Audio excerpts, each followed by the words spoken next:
La sous-région connaît un boom économique extraordinaire. Et évidemment, cela ne suffit pas. Il faut descendre vis-à-vis des populations. L'avantage avec les CCT, ils laissent les collectivités prendre leur destin en main. C'est là où le CCT devient intéressant. Dans notre espace, on peut faire un bilan positif. Le CCT est en train de faire de grandes enjambées. Moi, je pense que le bilan du CCT parle de lui-même. Le CCT UEMOA est lancé de façon irréversible.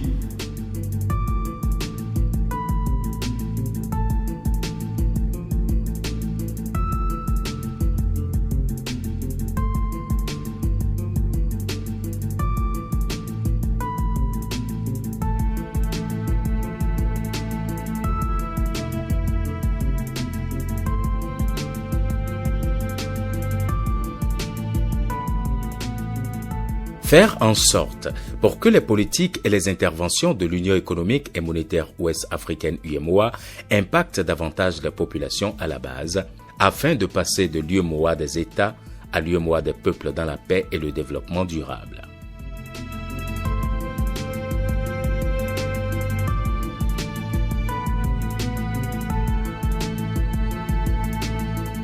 C'est pour atteindre cet objectif et anticiper sur le rôle des collectivités territoriales dans le développement durable des pays membres que les chefs d'État et de gouvernement des 8 pays de l'UEMOA ont décidé de manière visionnaire de la création du Conseil des collectivités territoriales CCT, organe consultatif de l'Union économique et monétaire de l'Afrique de l'Ouest. L'UEMOA a été créé en janvier 1994 et c'est donc une initiative des chefs d'État pour mettre en place un organe d'intégration économique et monétaire. Et donc cela implique directement les États, les 8 États. Et il s'est trouvé au fil du temps qu'il fallait impliquer donc l'intégration des peuples. L'intégration des peuples, cela veut dire qu'il faut intégrer, travailler avec des organes décentralisés que sont les collectivités territoriales. Madame et Messieurs les membres des instances du CCT. Pendant longtemps, les élus, quand on se retrouvait au cours de conférences, de séminaires, de colloques à l'étranger, et dans nos échanges, nous éprouvions le besoin de nous retrouver parce que nous avions les mêmes soucis, les mêmes problèmes, les mêmes préoccupations.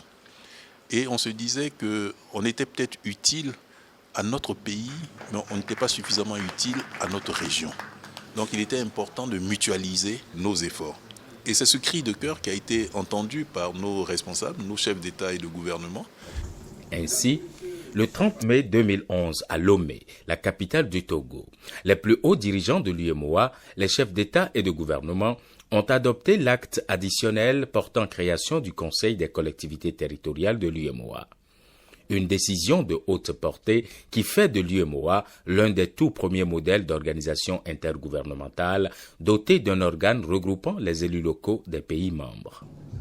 La création du CCT apporte la preuve que les chefs d'État sont conscients de ce que pour une démocratie, une vraie, il faut qu'à la base nous puissions faire l'expérience de la décentralisation. La décentralisation qui est la forme la meilleure de la démocratie. On vit à la base. Donc cette volonté des chefs de l'État de créer le CCT UEMOA rassure les élus et apporte la preuve que le soutien des chefs d'État ne nous fera pas défaut et aussi que les chefs d'État ont pris conscience de ce qu'une bonne décentralisation travaille à un développement harmonieux dans tout pays. Le CCT comprend un bureau qui lui-même est dirigé par un président et assisté par 2 vice-présidents, avec un secrétariat permanent. Et ils sont donc élus pour 2 années. C'est-à-dire que les représentants des États siègent dans ce conseil pour 2 ans, renouvelable. Et naturellement, avec 8 États, il a été décidé qu'il est 6 par État. Donc 6 fois 48.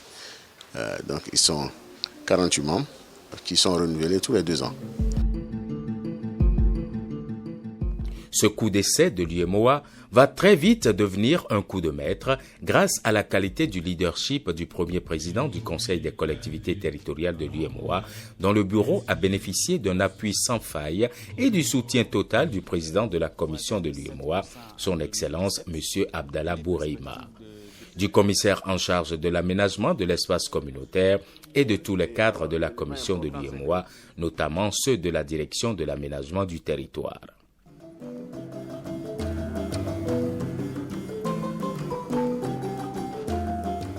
Installé le 11 avril 2012 à Niamey, la capitale du Niger, le CCT-UEMOA, la fêtière des élus locaux du Bénin, du Burkina Faso, de la Côte d'Ivoire, de la Guinée-Bissau, du Mali, du Niger, du Sénégal et du Togo, dispose également d'une assemblée générale et de 6 commissions techniques.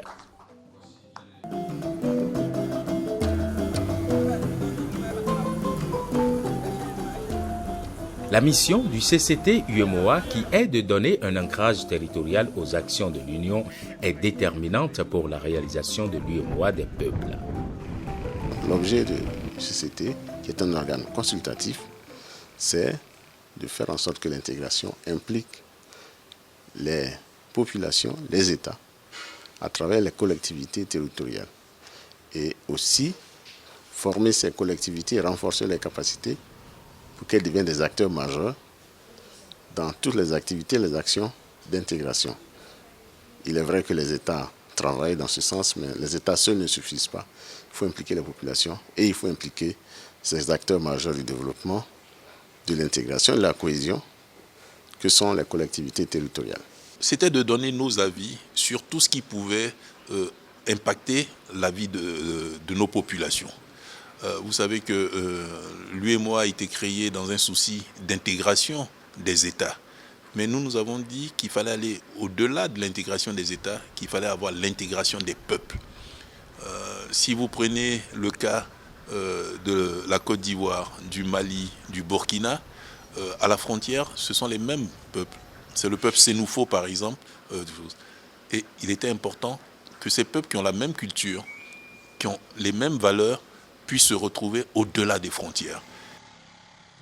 C'est donc tout naturellement que le premier chantier de la feuille de route du Conseil des collectivités territoriales de l'UEMOA a été la coopération transfrontalière. On sait qu'il y a des coopérations qui se font au niveau des États, mais il fallait une coopération au niveau des collectivités, mais de part et d'autre de nos frontières, d'où la coopération transfrontalière.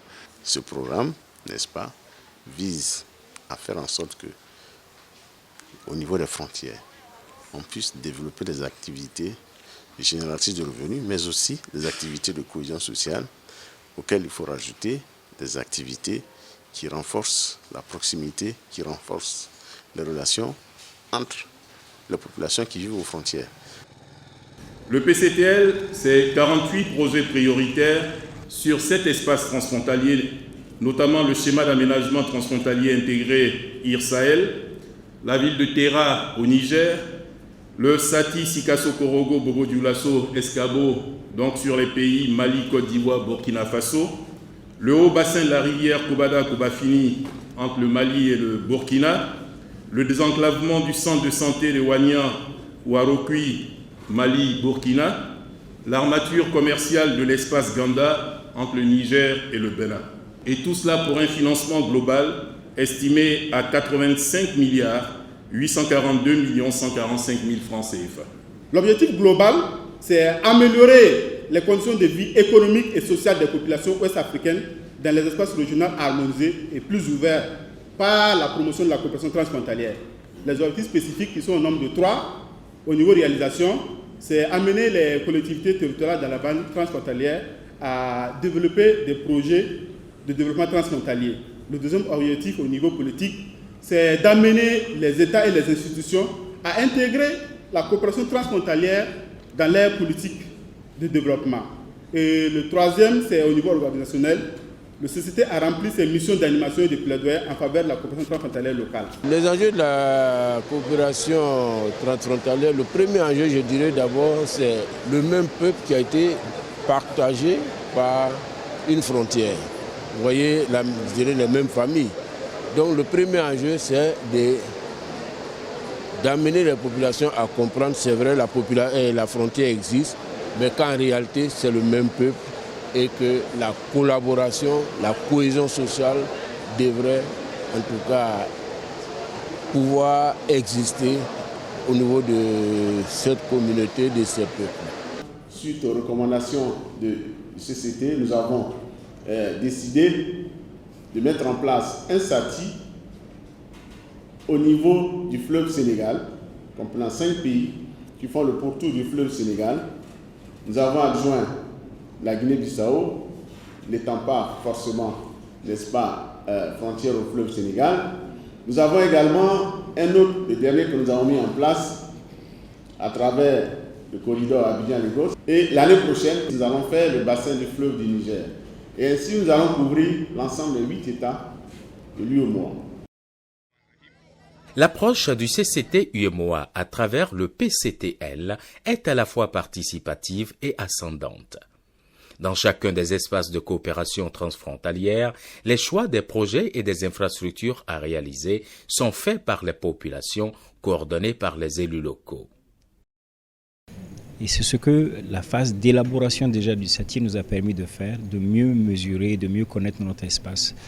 Et par la suite de cela, l'élaboration du SATI nous a permis d'avoir une vision très claire de ce que nous avons comme opportunité de développement au niveau de notre espace. Et aussi, après l'élaboration du SATI, nous avons procédé à l'identification de projets prioritaires. Et de la grande liste des projets prioritaires, nous avons retenu 18 projets, comme nous avait dit, projets urgents. Et nous travaillons à mobiliser les ressources autour de ces projets. Et nous sommes confiants qu'avec la mise en œuvre graduelle de ces projets, avec l'appui des différents partenaires, nous pourrons vraiment faire face aux défis auxquels nous faisons face dans la zone là-bas. Nous avons un défi sécuritaire, mais nous lions intimement ce défi aux questions de développement. Si nous arrivons à créer un meilleur espace économique où les populations se sentent plus à l'aise de vivre, ne sont pas obligés d'aller chercher mieux ailleurs, nous sommes convaincus que cela va aussi avoir un impact sur la sécurité au niveau de l'espace. La mise en œuvre du PCTL, programme de coopération transfrontalière locale, a permis au CCT-UEMOA d'impacter directement les populations à la base dans les différents territoires communautaires. Nous sommes là pour le lancement officiel des travaux de réhabilitation et d'extension du petit et du grand marché de cette ville, fruit du programme de coopération transfrontalière PCTL, financé par la coopération suisse. Nous avons remarqué que de plus en plus, le besoin au niveau des frontières devient une réalité cruciale qu'il faut accompagner. Le CCT-UEMOA est un organisme au sein donc de l'institution UEMOA qui fait la promotion de la décentralisation, donc défend l'intérêt donc des collectivités territoriales. Et pour nous, il semblait donc important donc d'apporter notre accompagnement au CCT-UEMOA pour faciliter son travail, pour mieux porter sa vision, celle donc de faire en sorte que les mécanismes au sein de l'institution puissent être en faveur de la décentralisation.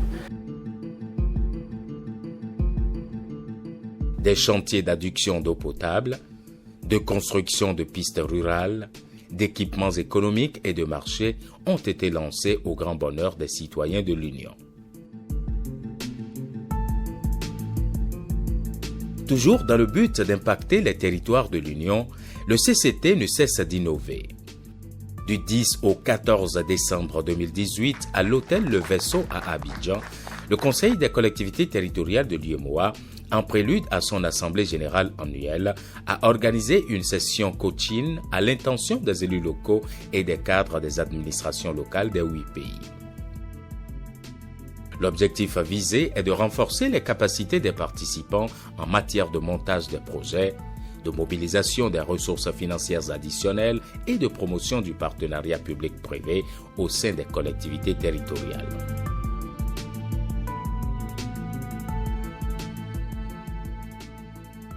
Cette session d'Abidjan a connu la participation des acteurs locaux du Cameroun et a bénéficié de la présence des partenaires techniques et financiers comme la coopération suisse, l'Agence française de développement, le Fonds mondial pour le développement des villes, l'Institut international pour le développement durable, le Fonds d'équipement des Nations unies, Climat, KIC et NJ.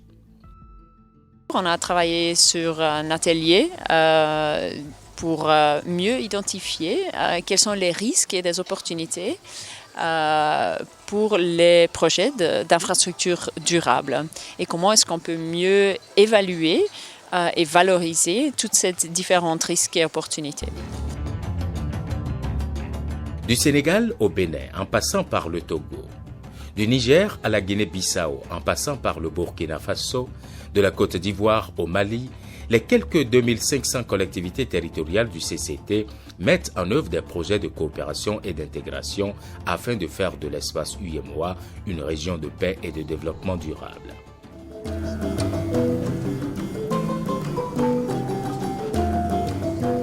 En plus de la coopération transfrontalière locale, le Conseil des collectivités territoriales de l'UEMOA a également ouvert un grand chantier de décentralisation financière.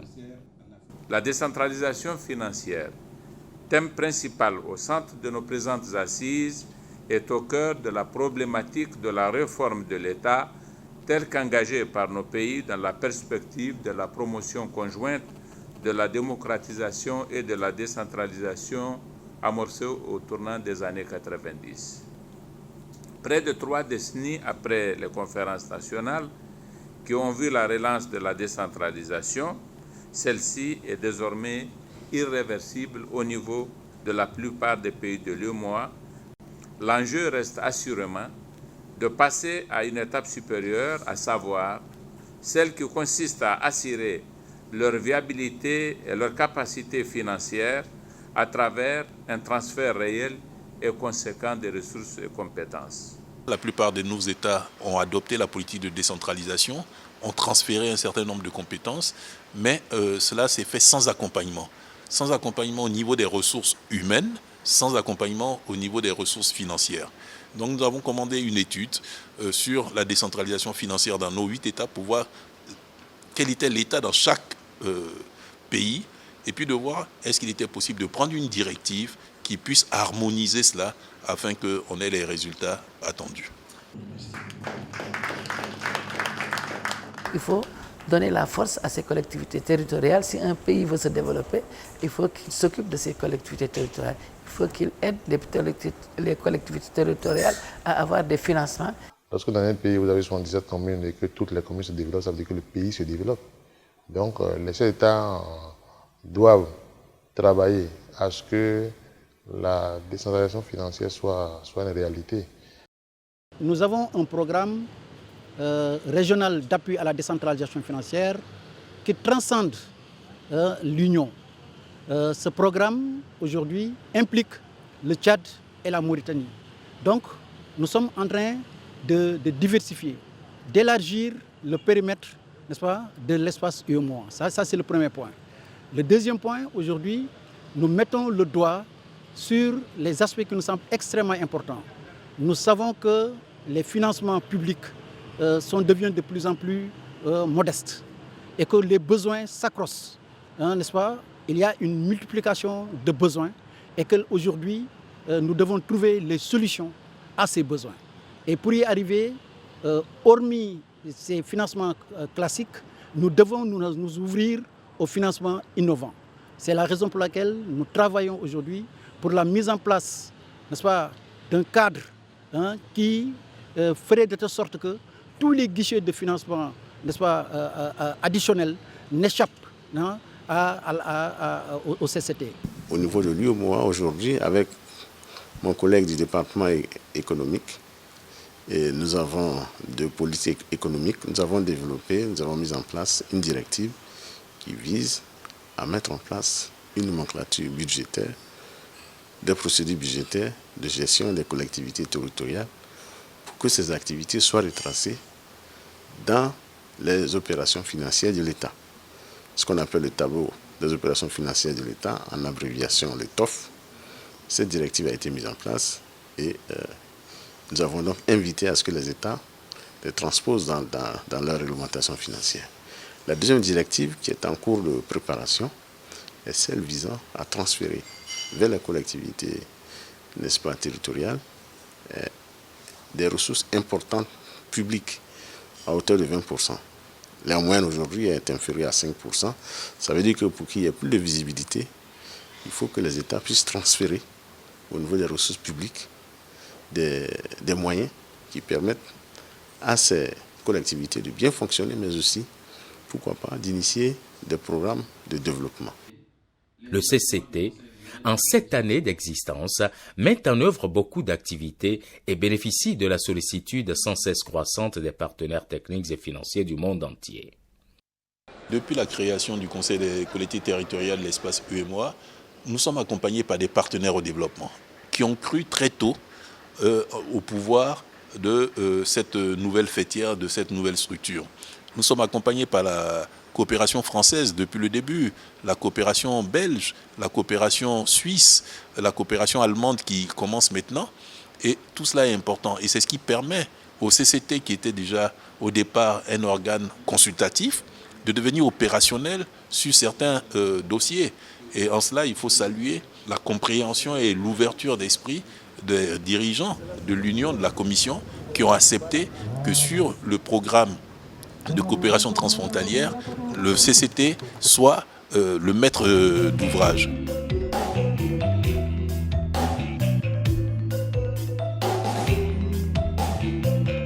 Avec l'Union européenne à Bruxelles et le Comité européen des régions, le CCT-UEMOA entretient un partenariat dynamique. Dans le cadre de cette coopération et du plaidoyer auprès des partenaires techniques et financiers, le CCT-UEMOA a pris part au Forum des villes et régions européennes de 2019 dans la capitale belge. Ainsi, le président du CCT-UEMOA a pris la parole au nom des collectivités territoriales de l'Afrique subsaharienne pour présenter la nouvelle vision de développement durable que prône la fêtière des collectivités locales de l'UEMOA. Il faut apprendre à se connaître pour mieux collaborer. Et je pense que le partenariat qui a été signé entre le Comité des régions et le Conseil des collectivités territoriales de l'espace UEMOA il y a quelques années en est la parfaite illustration. Il vaut mieux multiplier l'aide, mais pas l'aide au pays, c'est l'aide aux populations afin qu'elles puissent se développer. Et pour atteindre ces populations, ce sont les collectivités territoriales qu'il faut toucher. Et les collectivités, ce sont les élus locaux qui, par le principe de la proximité, de la subsidiarité, sont le plus proches des populations, sont les plus proches des femmes et des jeunes.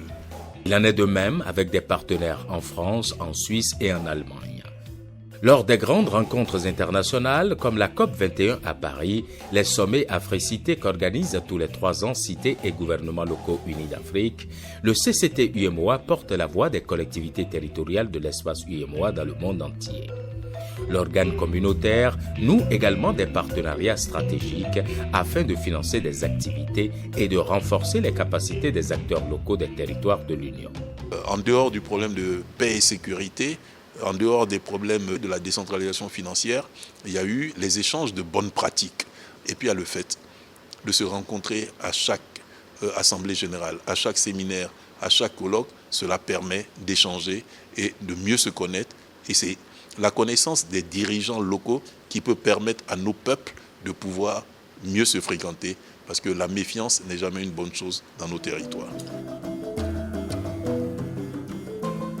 Mais bien plus encore, le défi pour le CCT est de se positionner dans les chantiers ouverts par la commission de l'UEMOA.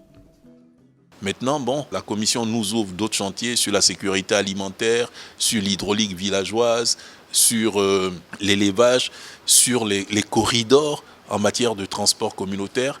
Donc ce sont des chantiers importants parce que la vie dans une communauté ne se résume pas seulement à l'éducation, à la santé ou à la culture, elle se résume à tous les pans de la vie et il était important que les collectivités puissent intervenir dans ces différents domaines.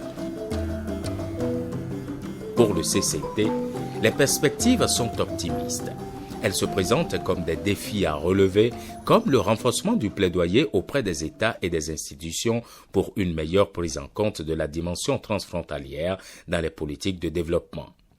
le renouvellement du programme de coopération transfrontalière locale, dont la phase 2 est attendue par tous les acteurs des 8 pays, la réalisation des schémas d'aménagement transfrontalier intégrés SATI dans de nouveaux espaces de coopération transfrontalière, le financement des projets prioritaires identifiés dans les SATI déjà réalisés et le démarrage du programme de gestion des migrations, du programme de jumelage et de coopération entre collectivités territoriales de l'espace UEMOA et du programme gouvernance et genre. Nous ne cesserons jamais de remercier nos chefs d'État et de gouvernement qui ont accepté de créer cet organe. Ce n'était pas évident.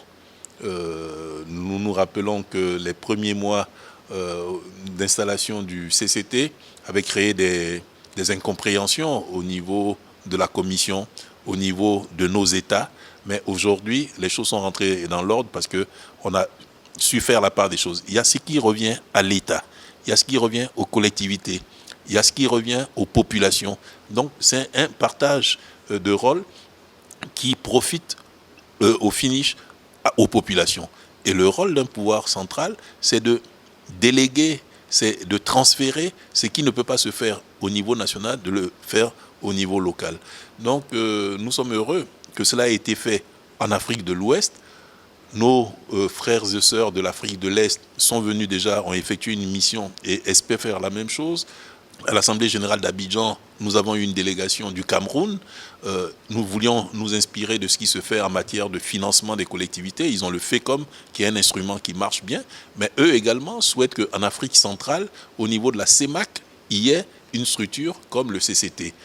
Nous étions à Marrakech, où nous avons rencontré nos collègues marocains qui souhaitent qu'au niveau du Maghreb, il y ait une telle association. Je sais que nos amis de l'Afrique du Sud sont intéressés. Donc c'est pour vous dire que nos chefs d'État de l'Afrique de l'Ouest ont eu le nœud creux en créant cette structure qui aujourd'hui fait école. Et nous espérons que les 5 régions du continent pourront suivre l'exemple. Et cela nous permettra au niveau de l'Union africaine de faire avancer la charte de la décentralisation. Il faudrait que demain, on ne pense plus ivoirien, sénégalais, béninois, togolais ou burkinabé, qu'on pense africain. Et c'est ce qui va amener l'Afrique au développement.